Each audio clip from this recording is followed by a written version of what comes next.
All right, let me see. We got creative people are weird.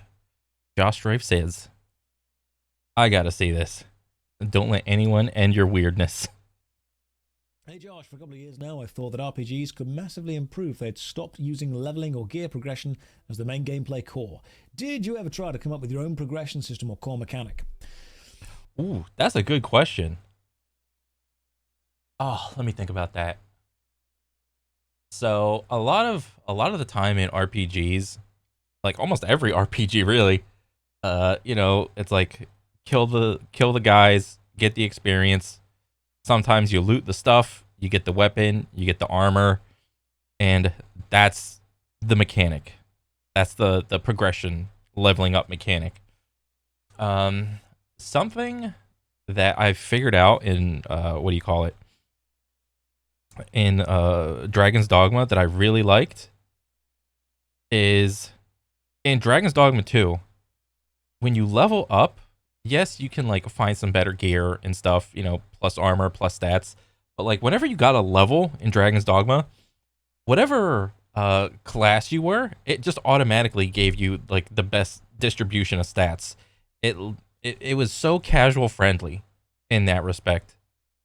And your form of progression was your moves that you unlocked whenever you gained like enough discipline to unlock the next version of your move. You got like a tier 1 move and then gain a couple levels. Oh, you unlock the tier 2 move. I didn't realize how much I liked it until I actually did it. So, as a form of progression, like unlocking more cool moves, more powerful moves, or like some utility stuff, is I really enjoyed it in that respect. I mean, and most of the time, I'm usually against things like that. That's why I like Monster Hunter so much. Whenever you boot up Monster Hunter World, all the moves are at your disposal. All there is no levels. Uh, you just get a little bit better armor and maybe a little bit better weapon or like a different version of a weapon. It's like this is the frost dual blades. This is the fire dual blades. This is the poison dual blades. There's a bunch of different versions. Um, God dang, I just cannot congratulate Monster Hunter World like enough. It's just so awesome to have the ability to just play the game, to like play your character in its fullest capacity from the beginning and only get better. I just really like that idea for that experience. I mean, you boot up a quest, you hop in the quest, you can hop out of the quest. It can either take you anywhere from like 5 minutes to 45 minutes, depending on your skill. Like all this bullshit with like what do you call it? Oh, I got like Diablo 4 or whatever. Uh oh, I gained a level. I gained a point for my little talent twig. I can put a point here. Now I can use this move. Oh, gain another point. Now I can do that move. And your character doesn't even like all the core functions of your character don't even come online until like at least 50. And then at that point, you're grinding for like best fucking stats in your gear, and you're grinding for like uniques to unlock another mechanic so that your character operates in a completely different way. So you never really master your character um, from like the get go. That's what I really like about Monster Hunter. I, all the moves unlocked. If you get some gear or whatever, then you do like the number is like a little bit bigger, but the core functions of your character, of your class, your weapon are the same. You get all the moves, all the combos. It's up to you to just be better. Yeah, of course. As a child, I invented loads of board games and card games and tried to make video games. So here's something that I think is interesting. And I put this together in my own mind many years ago, and it's only recently been confirmed. Some people say to me, what's the best way to start a YouTube channel? What's the best way Oh, to make a video game? What's the this type of question. I used to have this type of question. The best way to start a YouTube channel is to just start one and just figure it out. And don't worry on the successfulness of it. Uh, just start one and just figure it out. And don't be so attached to like your first YouTube channel. I would say be prepared to like make multiple YouTube channels. The best way to write a book? What's the best way to do this? People ask all the time for advice. Just the best way start. to do stuff. You know, how do you fix this problem? How do you fix this system? Do you know what I've noticed about the kind of people that end up making things? Oh shit. They're really weird. Oh geez, wait. I'm overlapping your boy. I'm just straight up in the way. Maybe I go here. They're also weirdly obsessed with doing stuff. I was watching some of H Bomber Guy's videos recently, and I am like that with aim training. I have like 1,600 hours in Kovacs and maybe like 100 or something hours in Aim Beast. And I am like, if some like really high ranked aimer bro comes out with a new video, I'm like, instantly watch it and save it to my aim tips list. I mean, I am like that with aim training. And you know, for YouTube, I'm kind of just winging it. Like, let's be honest. As a kid, he would make a load of small, short skit videos. And then I was watching about Adam Bon from Adventure Quest. And as a kid, he would make a load of small Flash games. Even Jazza, who is the artist on YouTube, he worked on Flash games for absolutely ages, newgrounds.com and stuff like that. Yep. I've noticed that the kind of people that end up in creative industries were weird kids because they just obsessively did something they were passionate about. So if you say, you know, have I created my own thing? Yeah, when I was a kid, I would sit for hours on the floor with bits of paper, drawing, making my own card games. I don't know how unique that is. Not to like throw shade or anything. I'm obviously not. But I used to do that too. I used to be like decent at like drawing. Of course, it was Dragon Ball Z characters. And I would like print out like a character when back in the old days when we had a printer. I would print that and just look at it and try to like sketch it and make it and do like the same thing. Look at it again, keep going. And I was like, eventually I got like halfway decent. I didn't color or anything. And then I started doing like weapons and shit.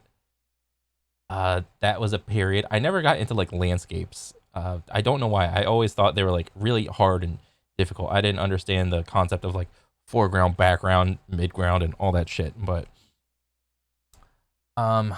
in art class, like I took an art class. What was it? Either like middle or high school, and I was like slightly above average. There was always the art student that was just the weird, like the person that he's talking about, like the weird person that is just like crazy good for their like age.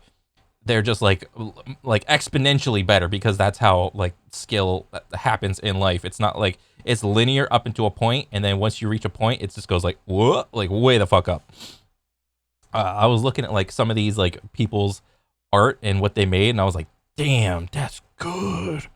Fuck, I'm over here drawing Dragon Ball Z characters. They're over there drawing fucking like art in like art. I was like, damn.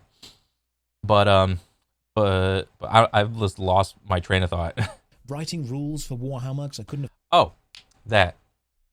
Yeah, I tried to make like a Naruto MMO game / Afro Samurai. Like it was like half Naruto universe and then half Afro Samurai universe. So I wanted like the old timey like Ninja Village, but with like a sprinkled in like a little bit of like cyberpunk, which was like Afro Samurai universe. And I thought that was like sick. But yeah, that never came through. Afford the books at the time, and then I would do all of this kind of creative stuff. I've still got a box somewhere of a game that I made, and I couldn't afford to, you know, plasti mold or go to a company to print off the things, so I ended up making, I'll see if I can find it. I ended up making character bits from a bit of cardboard and then an office clip glued to a 2p coin that I could find. So when you say, you know, have I thought about systems to overcome problems? Yeah, because when you meet creative people, they were weird people. Weird people are great. Yeah. Weird people make stuff. not always successful stuff, but my God, do they make it. So if you ever think, you know, what's the key, the secret to being successful on YouTube, successful on Twitch, successful in the film industry, you've got... Fuck, I gotta be weird. God damn it, I am the most boring person I know. God damn it. Got to be okay with being weird. And you've got to be so passionate. But I think weird is like an outside perspective on yourself. When I think of like myself, I don't think of myself as weird. I'm just like, I am me. The weird factor comes into play when you have like a third party making comments on you. Passionately obsessed with stuff that you do it, and this is a very, very big thing, you do it even if other people discourage you from it. Yep. One thing that I, in the last like year or two, that like a phrase that I say to like keep going to the gym, keep making YouTube videos, keep aim training, you know, try to get your finances like in order and shit like that, to go take another class or something, go whatever, is like the sentence, do it tired. If you can do the thing even when you're tired, then doing it when you're at least neutral or feeling good is way fucking easier. If you can withstand doing your favorite thing tired, that's your thing. Do it tired. Has anyone in the chat, and be honest, because it's happened to a lot of people I know, have any of you ever had a real passion and someone has done something which kills that passion for you? Oh, that's a good question. Probably. I did Taekwondo for a couple years, and I was like pretty competitive in terms of like I really enjoyed the sparring, but like I don't know. The reason I quit was because I just got bored of it. Like there wasn't, because I was like kind of old for my age and like rank and whatnot. I was like what, like 21, 22 when I was like almost a black belt, which is like kind of weird because like that age range and rank is like there's like when you go to these like martial arts tournaments, like karate, martial art, or taekwondo and whatever, a lot of the times you will probably see more like 18-year-olds be at least like a brown or a black belt. It's very rare for someone to be like older than 18 to be like a lower than a black belt. I mean, they exist, but it's like generally martial arts, you know, obviously you could do it like at any age, but it's not like, it's very like weird if you see like an adult like 30, 40-year-old that's like a white or a yellow belt. It's just like socially awkward kind of or something, like, oh, I'm gonna try to make some. I mean, there's nothing like, I don't have anything against it or anything like that, for sure, no. It's just that's what I've observed going to like tournaments, is like the older you get, the less likely you are to try new stuff, essentially, is, you know, where I'm getting at. And like anytime I tried to like go to like a tournament, I would like, for like the categories, because they would be like divided up into like, what was it? It was like beginner, intermediate, advanced. I would always have to like fight up in rank. So that meant like I usually had like weight on people. I had a good like 20, 30, 40 pounds on like literally anybody, like all the black belts and whatnot, because I was like a brown belt. Anytime I would have like in my category, there would be like maybe, I don't fucking know, like maybe 2 or 3 people, and then I would win that. And then there would be like exhibitions at the end, be like, hey, do you want to fight this person? I'll be like, yeah, sure. And it would just be an exhibition, and I don't know. I think I did pretty good, but those matches, the exhibitions at the one, those were like the fun ones that I thought was like, oh, okay. But then I was always like, oh, was it my skill that beat them, or was it the rank that they beat me? It was like a skill versus rank versus age versus like athleticism and shit like that. I was like too much in my head, but eventually I just got bored. Kind of sad. Whether you love, you know, painting, drawing, writing, watching a certain film, watching a book, art, normally it's an art thing, and someone that you trust or love or hate has done something and you've gone, you know what, I'm not doing that anymore. One of the horrible realities is you've got to find a passion that you are so obsessed with that even if everyone was against you doing it, you'd still do it. Oh, that's a good little sentence right there. I might keep that. If everyone's against you, you're still doing it. I might keep that. Because it brings you innate interior joy. That's what it is. I still do it. I mean, let me think of some stupid stuff. Stupid stuff that I would do. You could name literally almost anything, dude. Okay, so like when I was a kid in primary school and high school in England, we had these like plastic cups that you would get. Like for me, it was like video games and Pokemon cards and Yu-Gi-Oh cards. I never really played like the card game of Pokemon because everyone was just like down to like collect and shit. Like we didn't really like know the rules because we would all be like busy watching the show and shit like that. We never got competitive. But when Yu-Gi-Oh came out, that shit was freaking awesome. Like if you were winning, there was like a specific strat you were doing. There was like a specific card that you had in your deck that was like more expensive, and it's like, oh god, he got that card, he gonna win. Hopefully he don't draw that card, or else maybe I could win. But you know, during lunch times, like everyone was playing fucking like Yu-Gi-Oh. There would be, you know, those like cafeteria tables where it's white and then it's like got those circle seats and like you pull a pin and then you pull it up and it goes like this. It goes like what? Those tables. Yeah, we would have like a whole table of just Yu-Gi-Oh cards battles, just going back and forth. But I don't know, like the reason why I stopped is just because I kept losing too much. I was stupid because I never had a lot of money. I couldn't get the good cards, and I didn't really like understand the game on a fundamental level, like where like some other people understood. I just kept losing too much. I was like, oh fuck this. If he's got the good cards and the good cards cost a lot, I'll never be good because I don't got enough money to get the good cards. God damn it. Really weak, flimsy plastic with a drink already in it, and then like a kind of plastic foil top, like a circle top, and you would get given a crappy little orange straw, and I you remember would have to those. stab it into the top and drink the drink. Some of you will know the drink that I'm going on about. Yep. Well, there was a thing in our school, like you had to be a cool kid to do it, but instead of stabbing a straw through the top, you would turn the cup over and you would use your teeth and you would bite the bottom of it off just to make like a little hole, and then you would just stand there with it upside down and you would drink from the little hole that you'd bitten into the cup. Okay? I still do that. You do like, not. I don't care who I'm with.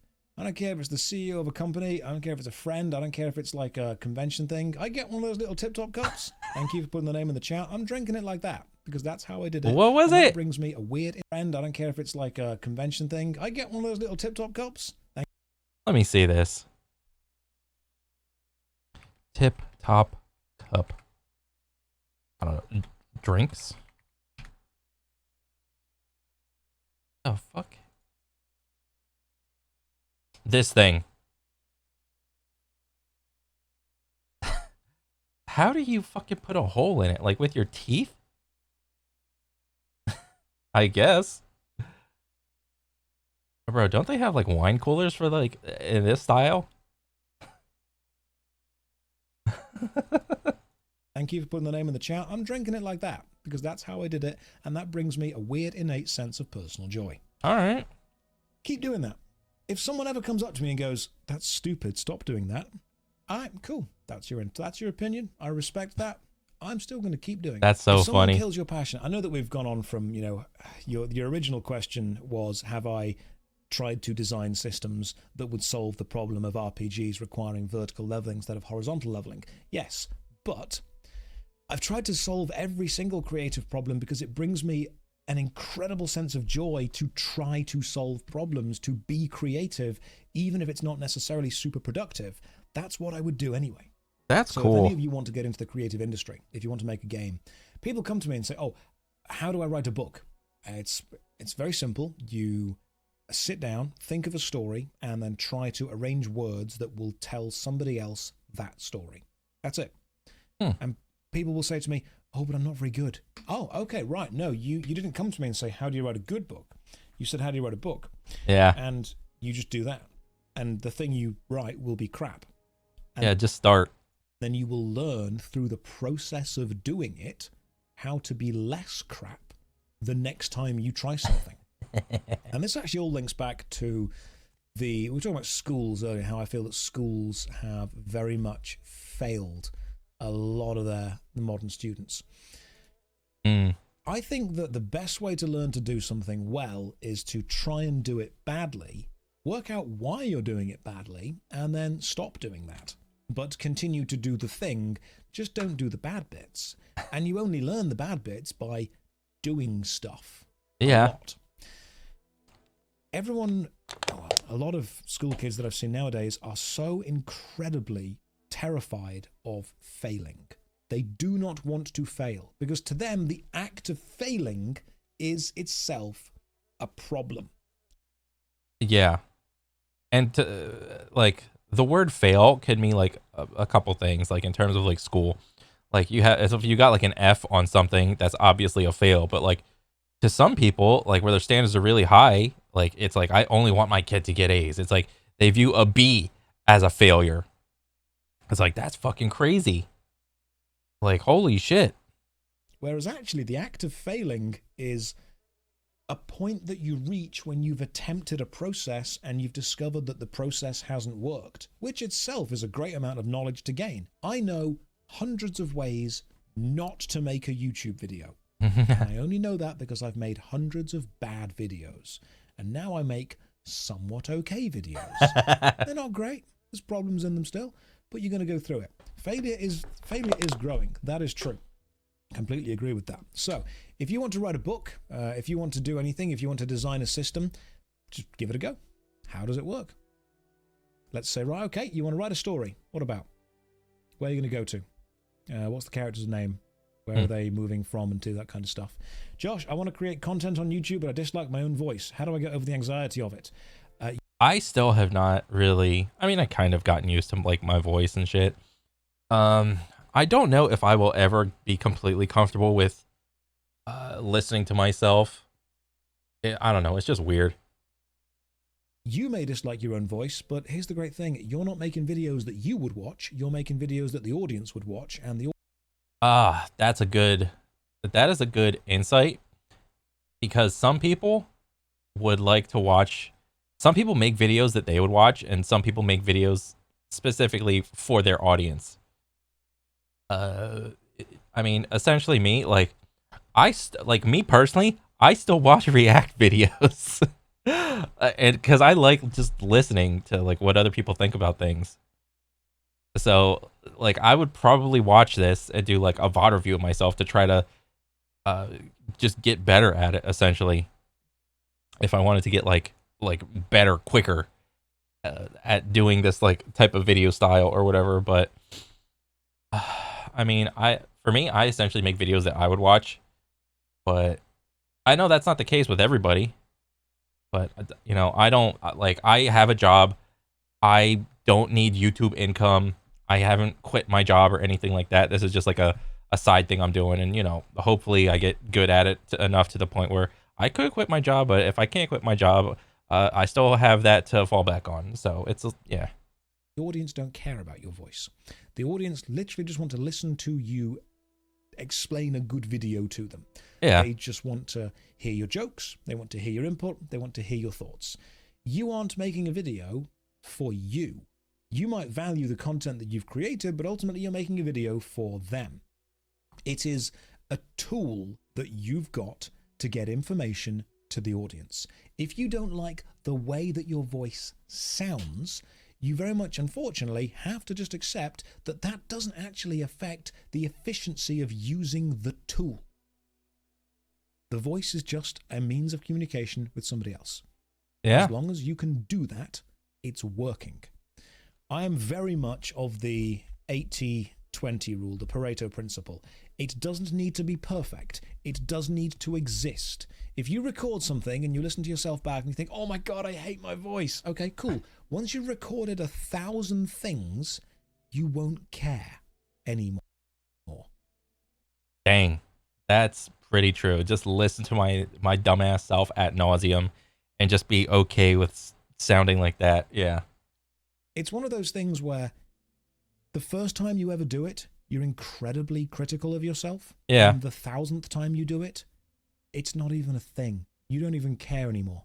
It's just, you just get over it. Perfect does not get anything done. Get something done, and then once it's done, move on to the next thing. Take the lessons you've learned from one thing, apply it to the next. Perfect. Yeah, that's very good advice. If you want to start a thing, just simply start it. The first step is the hardest step. If for anything in life, really, whether you're like looking to find a significant other, start working out, start eating right, playing a new game, meeting new friends. You know, it's harder to meet new friends as an adult. It just, yeah, the first step is the hardest.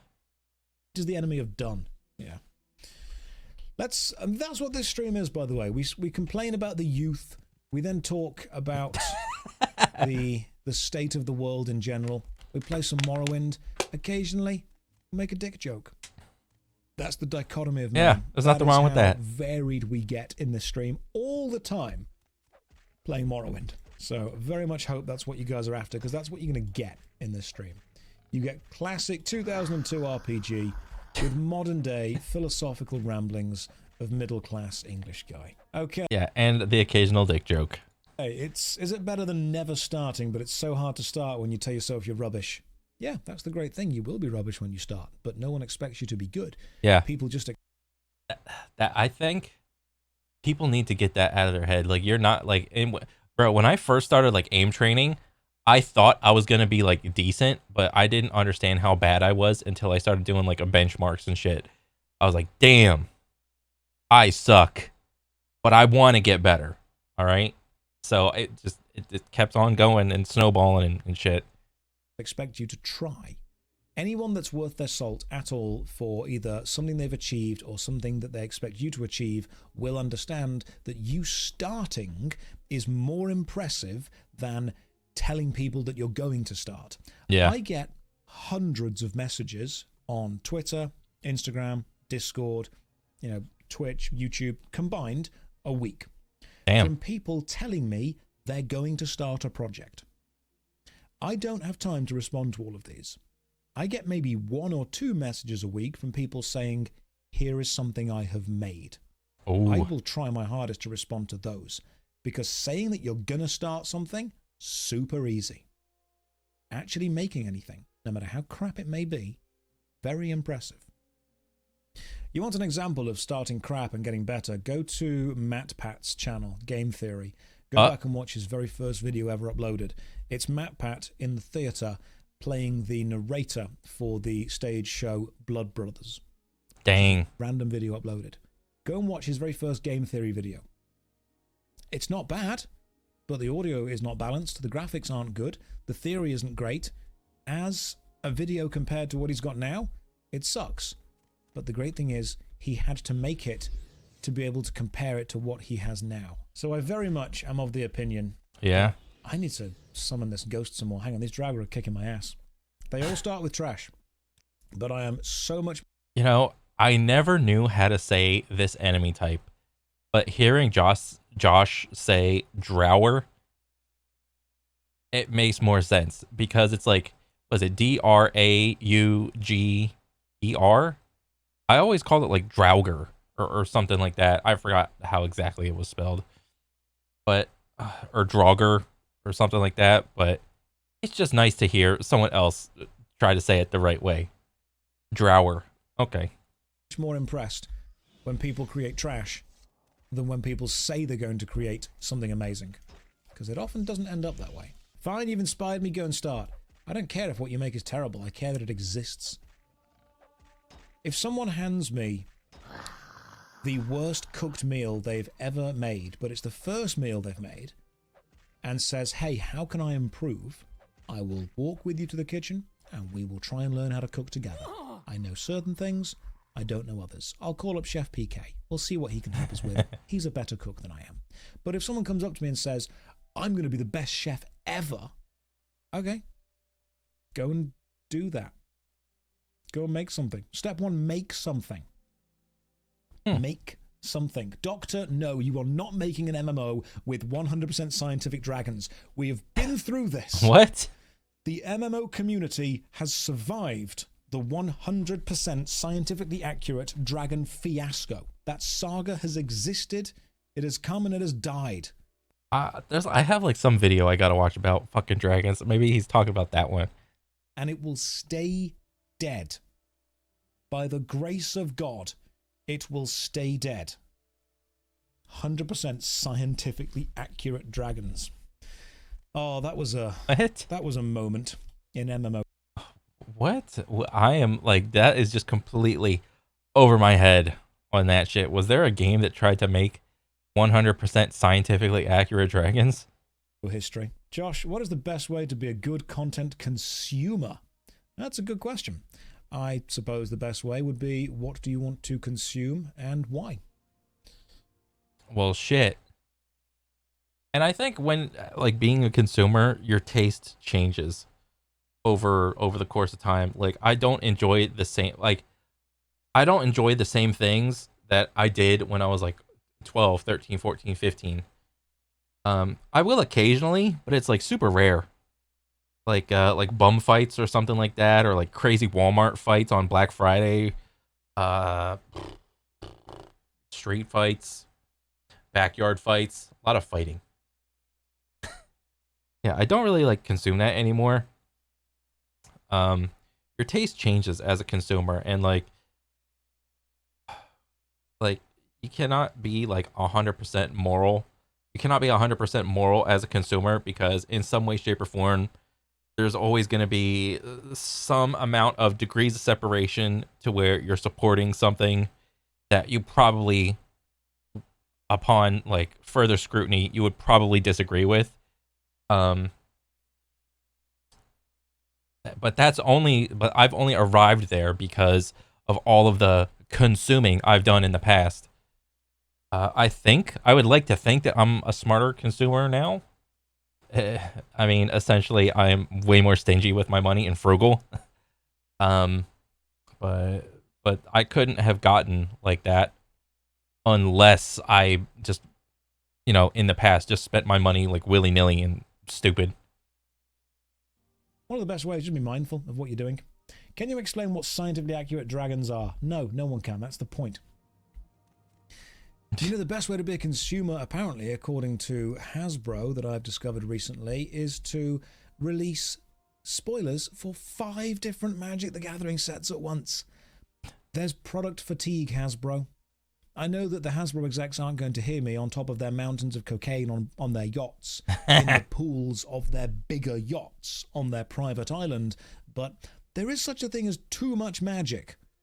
I like Magic the Gathering. I love me a game of Magic. Yeah. I've got a lovely modern deck. I've got a pioneer deck. I've got a commander deck. I'll sit down and play Magic with you at any time. But nice. When you want me to get excited about Outlaws of Thunder Junction and Bloomburrow and the Fallout set and the Assassin's Creed set and Modern Horizons 3 all at the same time, I'm not going to care about any of them. Oh, that's a good point, dude. I don't even play Magic the Gathering, which is kind of hilarious because about 4 or 5 years ago, my buddy kind of got me into Magic, but by the time I was like kind of into Magic and exposed to like all the different types of categories that there were, I was like, I like, because I used to play Pokemon, well, not play Pokemon really. I casually played it like after Yu-Gi-Oh, which is kind of funny. After I understood how much money I put into Pokemon and Yu-Gi-Oh, I was just so fucking done with card games, or at least spending money on card games, because essentially you can just make your own fucking card deck. Just draw, like, get some like card paper or something, stick it in like those little card protectors, and be like, okay, just look at the modern set. If you want to play modern, look at the modern set, look at the rules, craft your own set with your own cards with the same exact energy costs and effects, and just make like a little doodle or whatever, and it's like essentially you can just do the same thing. It's gonna cost you time, but you're not spending any money. But I don't know, just like I don't know, that's my just 2 cents on card games, really. I mean, if you like card games, there's nothing wrong with it, but just like there's probably like a lot of things in my life where spend pointless money on, but I don't know. I don't know. I could not get into like card games anymore. It is overwhelming, and you need to stop. Hasbro they're panicking, man. They're releasing everything. They're just hitting the buttons of every single thing they could possibly release ever. Jeez. Just go for it. Dang. That's a good ass little video. Started off with like being creative and then touching up on all those little things being weird and shit. That was a good ass little video. That was like my motivation for the day. But yeah, I like that. That was good. I needed that. But yeah, I mean, you know, it's Josh Strife, you know, he's a goat. But yeah, that's pretty much it for me. I'm looking forward to seeing some other stuff from him. Go check him out. But yeah, that's it for me. I'll catch you guys on the next one, all right? Later.